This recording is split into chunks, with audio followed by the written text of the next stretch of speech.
যে সমস্ত কুলাঙ্গাররা বুদ্ধি দিয়ে পরামর্শ দিয়ে রাজপথে লোক সাপ্লাই দিয়ে হাসিনার হাত শক্তিশালী করেছে, তাদের বিরুদ্ধে কথা বলতে হবে। সরকারের দায়িত্বশীল জায়গা থেকে সেই দাবির বাস্তবায়ন আসলে খুব একটা উল্লেখযোগ্য না, এটা দুঃখের জায়গা। এখানে আমরা ধরেন জুলাই দেখেছি, জুলাইতে টুকটাক আন্দোলন করার সুযোগ হয়েছে, এখানে আমাদের 75 বিপ্লবী ভাইরাও আছেন। তো সবার মনে আসলে ক্ষত আছে, সবার মনে ব্যথা আছে, সেই ব্যথার জায়গা থেকে আমরা কথা বলতেছি। এখন সরকার কতটুকু বাস্তবায়ন করলো না, এটা আমাদের দুঃখের একটা জায়গা, ঠিক আছে। তবে আমাদের কথা বলে যেতেই হবে, কষ্ট করে হলেও কথা বলতে হবে, কথা শুনতে হবে। তো আপনারা অনেক কথা শুনেছেন, অনেক কথা বলেছেন, আমি খুব বেশি কথা বাড়াবো না, আমি সংক্ষেপে আমার কথা শেষ করব। সেটা হচ্ছে জুলাই আমাদের সামনে একটা নতুন প্যারামিটার দাঁড় করে দিয়েছে, কারা বাংলাদেশপন্থী, কারা বাংলাদেশ বিরোধী, কারা হচ্ছে আমাদের ট্যাক্সের টাকায় আমাদের সার্বভৌমত্বকে ক্রমাগত দুর্বল করে তুলেছে। সেটা জুলাই আমাদের চোখে আঙুল দিয়ে দেখিয়ে দিয়েছে। জুলাই আমাদের চোখে আঙুল দিয়ে দেখিয়ে দিয়েছে কারা বিগত 16টা বছরে পাশের দেশে দাদাদের মদতে আমাদের সমস্ত অধিকার কেড়ে নিয়েছে, কারা আমাদের ভোটের অধিকার বাধ্যতা কেড়ে নিয়েছে, সেটা আমাদের চোখে আঙুল দিয়ে দেখিয়ে দিয়েছে জুলাই। এখন এগুলোর মূল হোতা আওয়ামী লীগ, এটা তো হচ্ছে আমাদের সবার সামনে পরিষ্কার। কিন্তু যারা হচ্ছে আওয়ামী লীগকে এই দক্ষিণ এশিয়ার সবচাইতে বড় সশস্ত্র সন্ত্রাসী জঙ্গি সংগঠনের রূপ দিয়েছে, সেই তাদের পিছনে হাতকে শক্তিশালী করেছে, সেই 14 দল তাদের লেগে কথা বলতেছে না। কিন্তু আমরা জনঐক্য, আমরা আজকে দাবি জানাচ্ছি, আজকে না আমরা আসলে অনেক দাবি জানিয়ে আছি, এই আওয়ামী লীগকে এবং আওয়ামী লীগকে যারা আওয়ামী লীগ বানিয়েছে, হাসিনাকে যারা খুনি হাসিনা বানিয়েছে, এই প্রত্যেকটা কুলাঙ্গারকে বিচার আওতায় আনতে হবে। এই খুনি হাসিনা বিগত 16টা বছরে যাদেরকে সাথে নিয়ে আমাদের সমস্ত অধিকার কেড়ে নিয়েছে, আমাদের দেশের সার্বভৌমত্বকে দুর্বল করে তুলেছে, এই প্রত্যেকটা ঘটনা বিশ্লেষণ করে এই সমস্ত অপকর্মের প্রত্যেক অংশীদারকে বিচার আওতায় নিয়ে আসতে হবে। প্রিয় ভাইয়েরা, খুনি হাসিনা একদিনে খুনি হাসিনা হয়ে ওঠে নাই।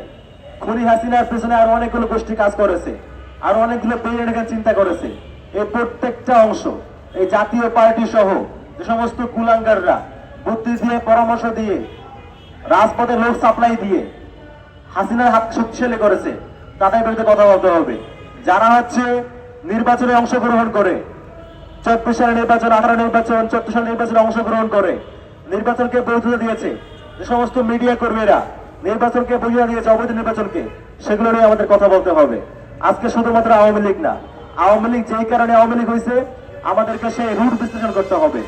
আমাদের বিগত প্রত্যেকটা বছরের প্রত্যেকটা অপকর্মের হিসাব আমাদের নিতে হবে। প্রিয় ভাইয়েরা, হাসিনার যে অপকর্ম, সেটা আসলে বলতে গেলে মানে দিনের পর দিন চলে যাবে, তাও শেষ হবে না। তারপরেও যেগুলো সম্পর্কে আমাদের ডকুমেন্ট আছে, যেগুলো সম্পর্কে স্পষ্ট প্রমাণাদি আছে, বিশেষ করে শাপলা গণহত্যা, পিলখানা গণহত্যা, কয়েকদিন আগে তো পিলখানা গণহত্যা প্রকাশিত হয়েছে, সেখানে দেখা গেছে সরাসরি ভারতের লোকদের সরাসরি অংশগ্রহণ এখানে গণহত্যা সংঘটিত হয়েছে। এই প্রত্যেকটা ঘটনা বিশ্লেষণ করে যারা যারা জড়িত সবাইকে বিচার নিয়ে আসতে হবে। প্রিয় ভাইয়েরা, শাপলার ক্ষত এখনো শুকায় নাই, ক্ষত শুকায় নাই, আমরা এটা বুঝবো না। এটা বুঝবো হচ্ছে যে মায়ের বুকের মানিক ট্রাকের চাকার তলায় পিষ্ট হয়েছে, সেই বুঝবে। পিলখানার ক্ষত এখনো শুকায় নাই, এটা আমরা বুঝবো না। বুঝবো হচ্ছে সেই মা যার ছেলে মেশিন গানে গুলিকে ঝাঁঝরা হয়ে গিয়েছে। এই প্রত্যেকটা মায়ের অসুর হিসাব আমাদের নিতে হবে। প্রিয় ভাইয়েরা, যেই শাহবাগী কুলাঙ্গার গুলো বাংলাদেশে বিচারহীনতা সংস্কৃতি দেখিয়েছে আমাদেরকে, বিচারহীনতার মধ্য দিয়ে মানুষদেরকে অন্যায়ভাবে হত্যা করেছে, হত্যার যোগ্য করে তুলেছে, তাদের বিরুদ্ধে আমাদের কথা বলতে হবে। আজকে দেশের অবস্থা খুবই টালমাটাল, সামনে নির্বাচন, খালেদা জিয়ার এই অবস্থা, এবং হচ্ছে বিভিন্ন এম্বাসি লবিং এর মাধ্যমে যে রিফর্ম আওয়ামী লীগ আমরা শুনতে পাচ্ছি, যে কিছু কিছু কুলাঙ্গার, যেমন হচ্ছে এই যে শরীর তাজকাল, এই সমস্ত অপদার্থ এদের ঘাড়ে পা রেখে যে খুনি আওয়ামী লীগকে নতুন করে ফেরানোর চক্রান্ত হচ্ছে, যে এই পুরনো বোতলে নতুন মদ, এই যে আমাদের খাওয়ানোর চেষ্টা করা হচ্ছে রিফর্ম আওয়ামী লীগ, এই প্রত্যেকটা বিষয়ে আমাদের সচেতন হইতে হবে। প্রিয় ভাইয়েরা, ঢাকা থেকে আমরা দাবি জানাচ্ছি, সমগ্র বাংলাদেশের মুক্তিকামী মানুষকে সচেতন হইতে হবে, যাতে করে যে আওয়ামী লীগকে আমরা জুলাইতে কবর দিয়েছি, সেই আওয়ামী লীগকে নতুন কোনো নাম দিয়ে হইলেও রাজপথে ফিরিয়ে আনতে না পারে। আমরা আজকে এই সমাবেশ থেকে এই সমস্ত প্রত্যেকটা ইনসিডেন্টের বিচার দাবি করছি। শাহবাগী, কুলাঙ্গার, মুজিববাদী, তাদের সম্পর্কে আমাদের ভাইয়েরা বলে গিয়েছেন, যারা 75 বিপ্লবী আছে তারা তো স্পষ্ট দেখেছেন, সবগুলো বিষয়ে আপনারা সবাই জানেন। সবাই জানেন, সবাই বুঝেন, কিন্তু দায়িত্বশীল জায়গা থেকে পজিটিভ রেসপন্স পাওয়া যাচ্ছে না। সেই রেসপন্সটুকু আমরা আশা করছি নির্বাচনের আগেই খনি আওয়ামী লীগকে একটি দল হিসেবে বিচার আওতায় নিয়ে আসতে হবে। খনি হাসিনার যে ফাঁসির রায় হয়েছে সেই রায় কার্যকর করতে হবে এবং হাসিনাকে যারা হাসিনা বানিয়েছে, আওয়ামী লীগকে যারা জঙ্গি সংগঠন বানিয়েছে, হাতকে শক্তিশালী করেছে, সেই 14 দিনের জোটকে বিচার আওতায় নিয়ে আসতে হবে। মুজিববাদী বাক্সারের শাহবাগী কুলাঙ্গার গুলোকে এই দেশের মাটিতে নতুন করে যেন আবার ওয়েস্ট করতে না পারে সেই ব্যবস্থা করতে হবে। সেই দাবি শেষ করছি। ধন্যবাদ সবাইকে।